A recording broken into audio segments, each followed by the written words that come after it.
messed with my mind early this morning. Today is also the 98th anniversary of what? The Russian Revolution. That's right. I hope in 2 years, when it's the century anniversary, we can do something important, and fill a big hall on the 100th anniversary of the Russian Revolution. First thing I want to say is Malcolm X and Betty Shabazz, long live these wonderful revolutionaries.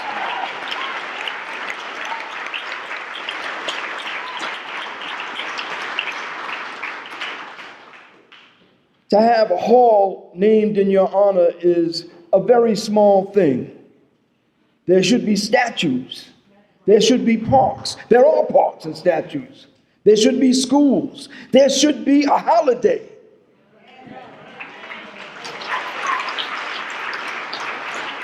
But at least to have a hall where the community can come and meet, where revolutionaries and radicals like us can come and meet, especially those who are sworn to defend oppressed people and who understand the national question and do not put it second, third, or 10th, but put it first. It helps this community. So I'm glad that we're using this venue for this very, very wonderful conference. Are the Boston school bus drivers here? Not yet? Oh, gee. That's going to be an event, sisters and brothers. They're still on the bus. I think maybe a number of speakers who come up here will dedicate the conference, or at least their presentation, to a number of things. But I'd like to try this, to dedicate it to the Black Lives Matter uprising.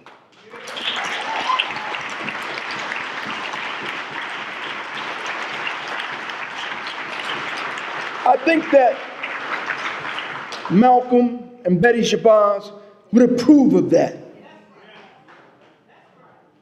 And certainly many of those, particularly the young people, black and some whites, who have come into this tremendous struggle that has shut down bridges and highways from coast to coast to stop the murder of black people.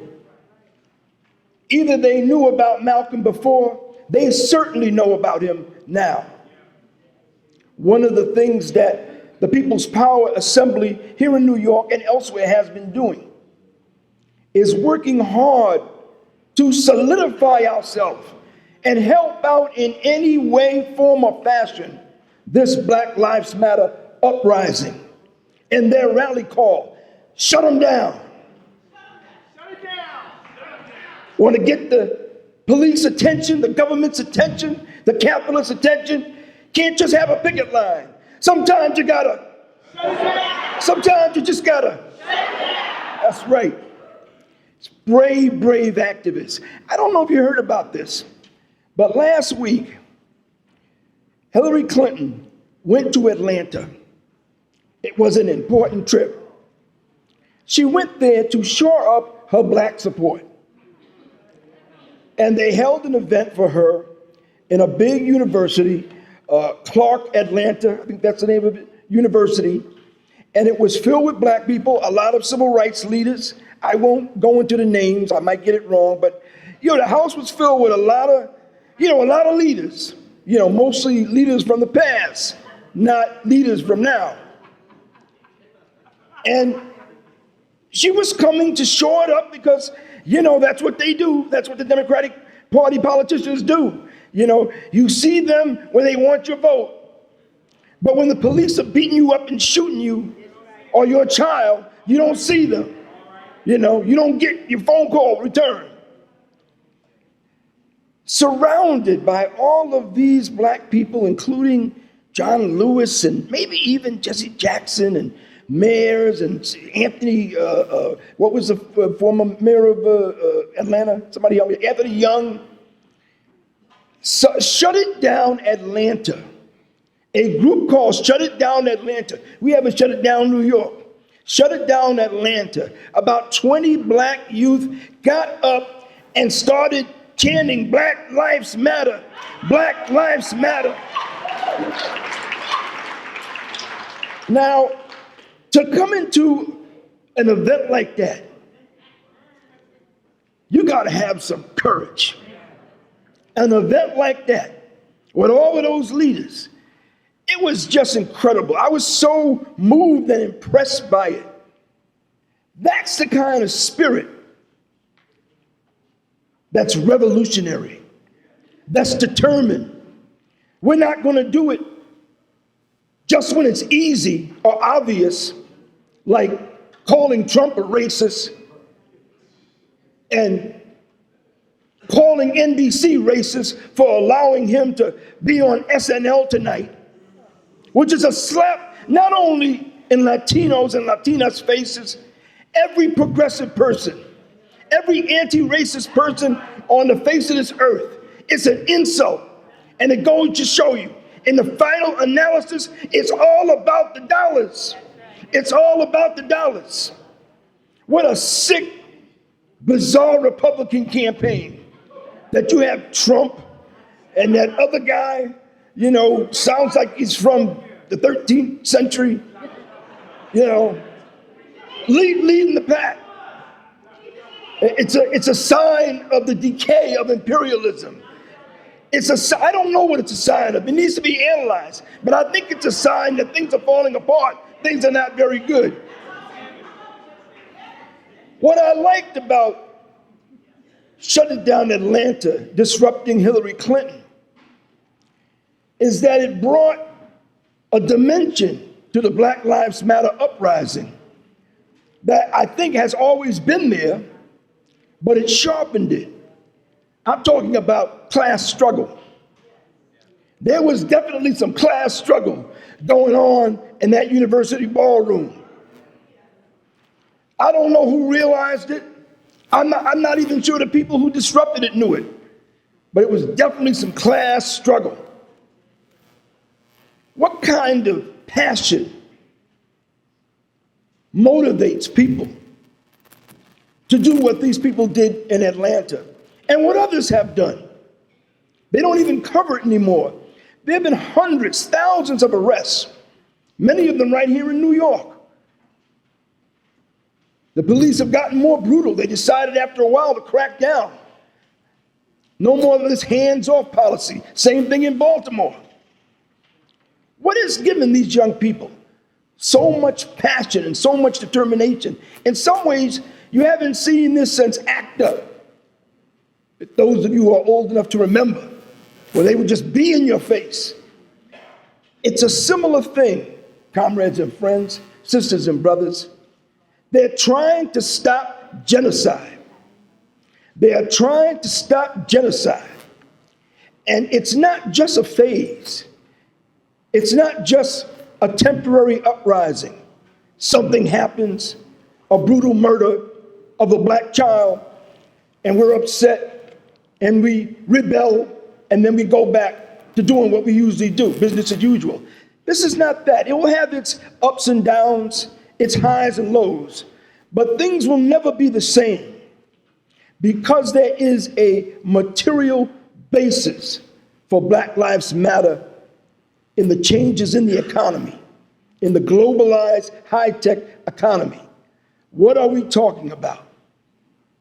These murders are on the increase, and it's open season on black and brown people because under globalized capitalism, the bourgeoisie has found out that they don't need as much black cheap labor. There's too much of it.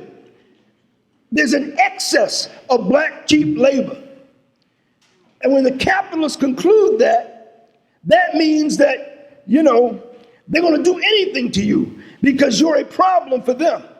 That's the reason why they leave the black community in Baltimore and build up the inner city in a harbor. That's the reason for gentrification. That's the reason why schools close or privatize. And that's the reason why they're killing more of us. There are economic reasons behind this, which can be analyzed on a Marxist basis. It should be studied. Somebody should write a pamphlet or a book about it. I've read some good stuff about it. It's behind gentrification. It's behind the expansion of the prison industrial complex. Kill them, put them in jail, force them out. It's social and physical genocide based on changes in capitalism. I underscore changes because in many ways, what my few minutes of being up here is about is examining changes. Change is the law of life. How many of you have heard about dialectical materialism? Everything changes. Change is inevitable. Because change is inevitable, it's one of the reasons why one of the themes of this conference is putting socialist revolution back on the table.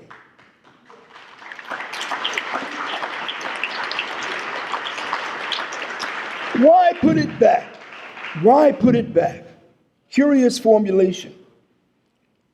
Comrades and friends, it's been taken off. This is a sweeping generalization. I'm sure there are many in this country and around the world who believe themselves to be revolutionary. Some of them are in organizations. Some are looking for organizations. I hope they look this way.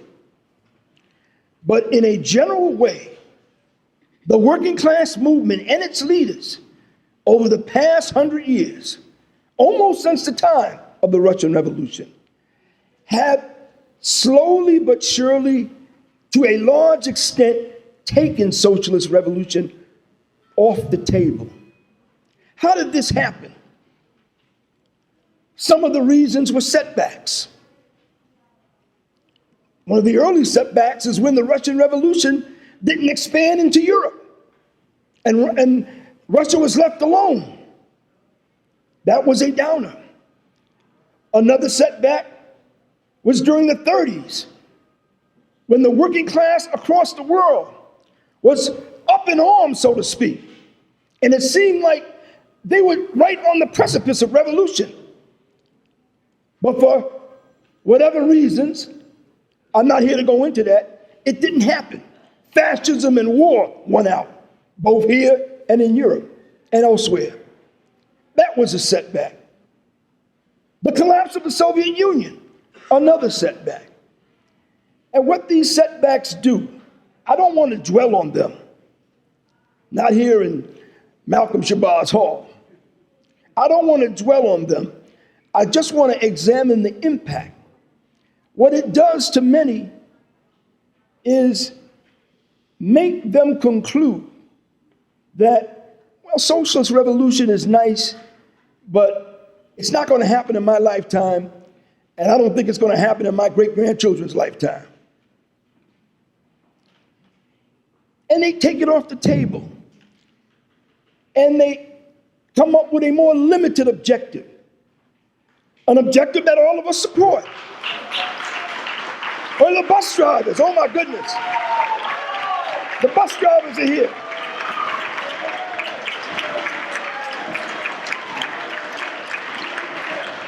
Yeah.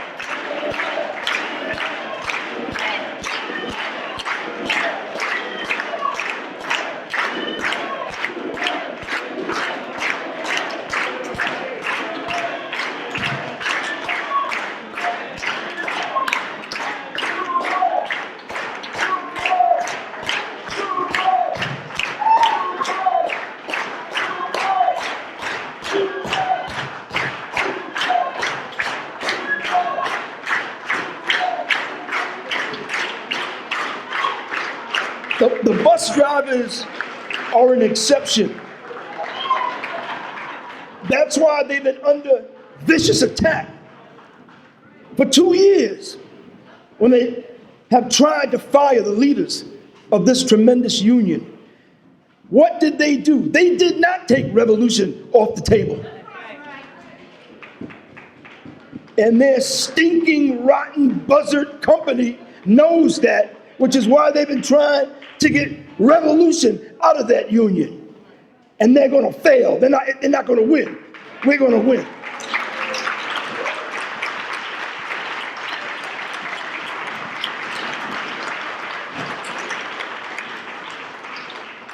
There is nothing wrong. I don't want people to get the wrong impression. There's nothing wrong with fighting for reforms, fighting for a union, a good contract, decent wages, health insurance, Social Security, free public school, at least up until, the 11th to 12th grade or something like that. All the things they're trying to take back. Absolutely nothing wrong with that. We could call that the limited program. But you can't just have the limited program and take off the table the maximum program, which is socialist revolution. Somewhere along the line, many begin to think that capitalism was so strong and seemed to be winning crucial battles that surely that must mean it's going to be around forever. And therefore, the best thing that we can do, fight for reforms and sort of accommodate ourselves to reality, the permanence of capitalism. This is a problem in our movement, and I hope that our party, as it has been doing for a long, long time, but only on a more conscious and aggressive level, fights against this tendency in the movement, because we cannot go anywhere with just a limited program. We cannot do what we need to do with just a limited program. Everything changes. Things do not stay the same. It doesn't seem that way. It seems and feels like everything stays the same, but that's an illusion. Everything is changing. This is the law of dialectical materialism. We've said it over and over and over and over. High technology and globalization, which are really one and the same, have rendered the capitalist economy in a state of permanent overproduction. Let me say that again. Permanent overproduction. That doesn't necessarily account for every event or phenomenon in the capitalist economy. But as an overriding reality, it's the overproduction. Can they fix it? No. Will it be a matter of time? No, they will never be able to fix it. This is what we mean when we say capitalism at a dead end. We've got to teach more revolutionaries that even while they're fighting on a local basis, they've got to have a larger perspective, even if it's way off on the horizon or not even on the horizon yet. And that is a new society. That is a revolutionary orientation, a revolutionary perspective. We got to bring that back, comrades, sisters, and brothers. It's desperately needed. Part of doing that is convincing people that things change. They don't stay the same. So whatever you're doing, wherever you're doing it, and I know it's so important, and most of us tend to be preoccupied with what we're fighting on a local basis. It's all consuming. We wish there were more of us. You have to continue doing that in every city, everywhere. Activists and revolutionaries are doing the same thing in every part of the planet. But don't lose sight of the fact that there are things that are happening that may not be clear to you, but are sort of up there a little bit. You have to look a little further. There are things that are happening that will affect what you're doing either now or sooner or later. And that is the capitalist economy on a worldwide basis falling apart. Actually, if it weren't for the Federal Reserve and other central banks across the world pumping trillions of dollars into the financial markets, the world would be in a depression.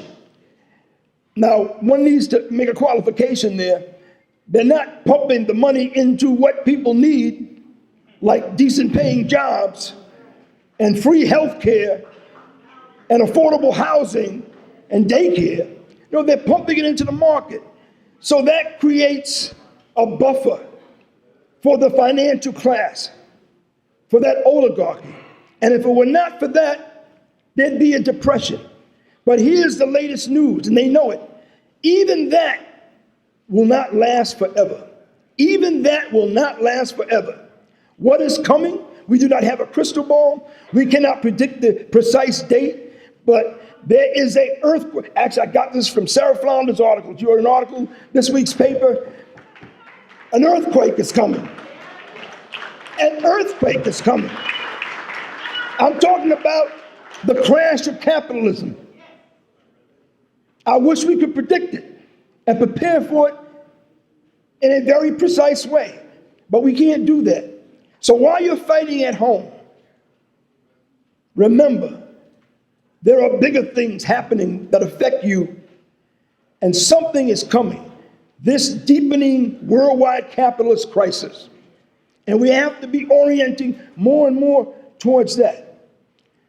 I want to conclude by saying a little bit about the elections. Not their elections, to hell with their elections. What a bizarre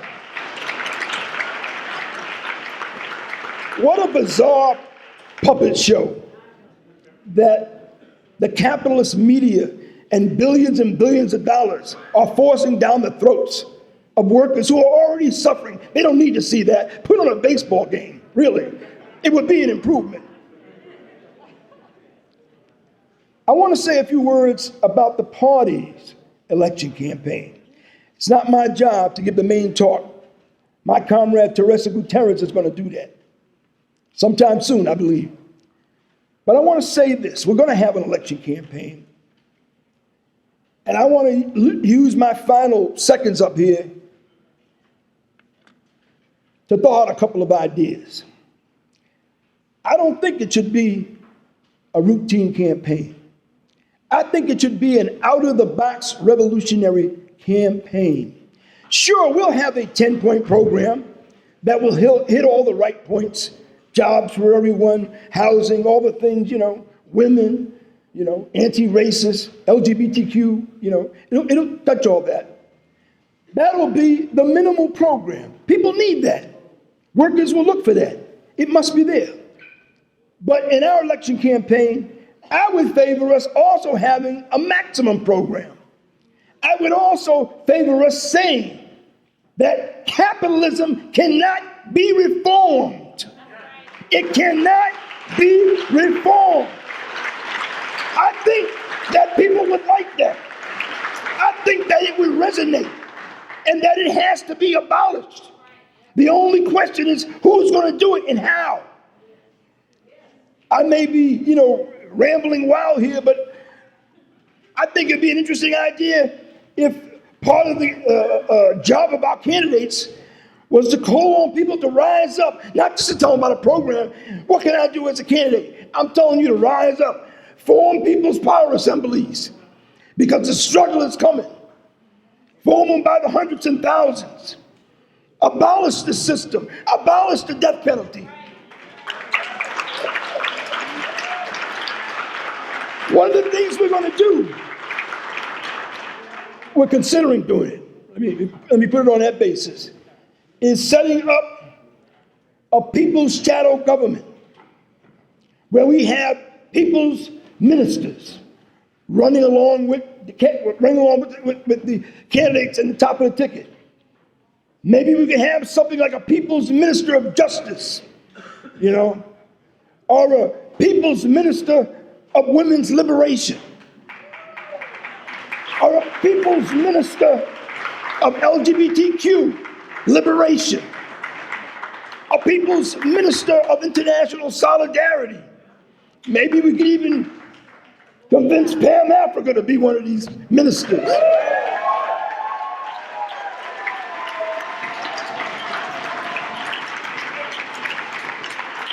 I'm talking out of my, don't pay me no mind. Pam's right up here. That will underscore the fact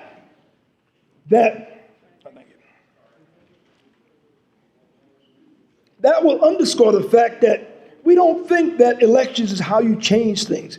We need a new government and a whole new system. And it's not too soon to imbue the masses with that notion. It's not too soon.